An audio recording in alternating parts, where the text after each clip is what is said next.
Hi everyone, I'm Elise and you're watching Alice in Wonderland, and today I'm going to be telling you everything that you need to know about Willemstad, which is the main city on Curacao, which is definitely worth visiting, so stay tuned. Let's get into the video.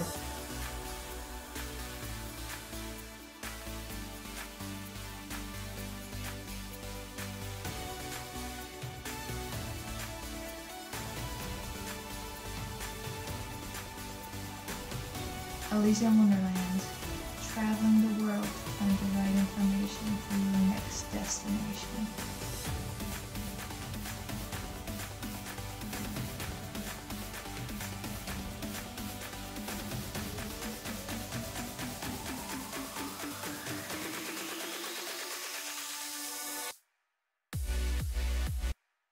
So you might notice that a lot of the houses on Curacao are really bright and colorful, which is something that I absolutely love because it's so bright and shiny and it just makes you feel happy. But there's actually a story behind it. Now I'm not 100% sure if this is true, but I love the story, so I'm just gonna tell it to you because the houses used to be white. But the story goes that there was a mayor that actually made up a story that the brightness of the white houses hurt his eyes. So he forced all the people to paint their houses in a color.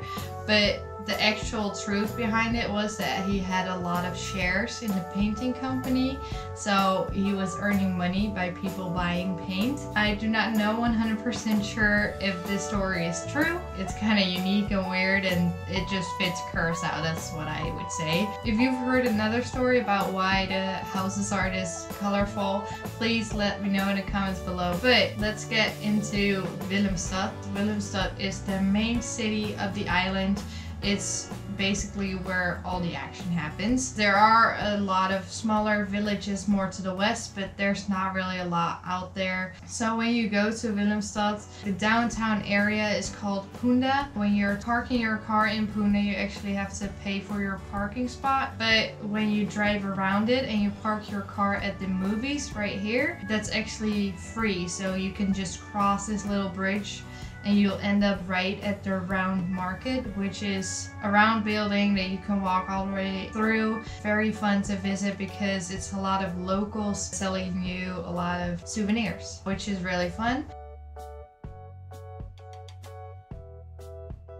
And when you keep walking and you go to the right, this is actually where the floating market is. There's ships that come from Venezuela every day that sell their fruits and vegetables there, which are usually a lot cheaper than going to a grocery store. And you can usually kind of discuss the price with the people that sell them. They usually will not give you any money off because honestly they need their money, so don't try to get it for cheaper. Just ask them to give you a little bit more instead of saying I'll pay you 2 guilders for these bananas instead of 3. Just tell them I'll pay you 3 but give me a little bit more bananas, and they'll usually accept that because they're just trying to sell as much as possible, and that way you support the local community as well, which is something that I always love to do. Once you have passed that, you can keep walking, and that's kind of when you get to the Emma Bridge, which is very touristy and very popular because the Emma Bridge is actually a floating bridge,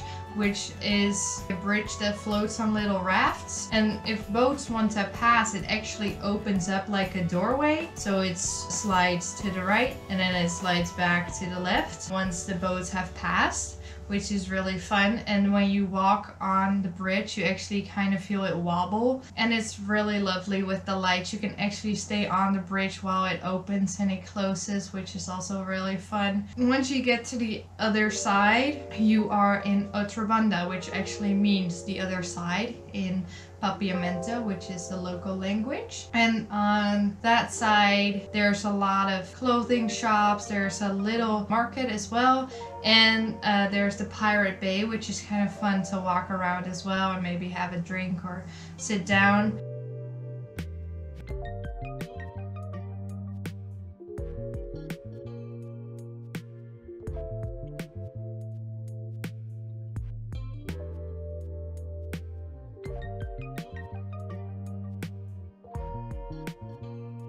And then once you cross the bridge again to go back, when you keep going straight, you get to Pune, which is a lovely neighborhood. I would say there's a lot of stores there as well, a lot of little streets and alleys with a lot of street paintings, which I absolutely love. There's a lot of souvenir stores, and this is actually also where you find the Curacao sign, which is a very touristy hotspot to take pictures, and douche as well, that's right behind it. And douche actually is a very popular word, and it means sweetheart or babe or honey. And a lot of Italian people, especially the guys, will say this to women. They don't mean any harm by it. And at Pune, there's also a nice little area to sit and have dinner or lunch. Willemstad is really cute and it's fun to hang out at, but it's not really worth like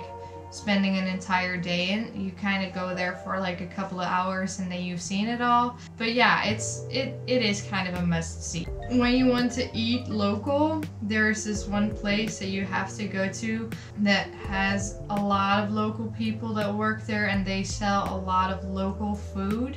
And it's so different from what you would usually eat. There's this one soup, man, that is slimy. It looks disgusting, but it's actually pretty good. It's the taste of it, pretty yummy actually. And they have pumpkin pancakes, which sounds weird, but seriously, you have to try that. But yeah, there will be coming a video out soon about all the good places to eat, so keep an eye out for that one. So subscribe if you want to keep updates, hit the notification bell. If you like this video, please give it a thumbs up, and I'll see you in the next video. Love always, adventure often. Bye guys!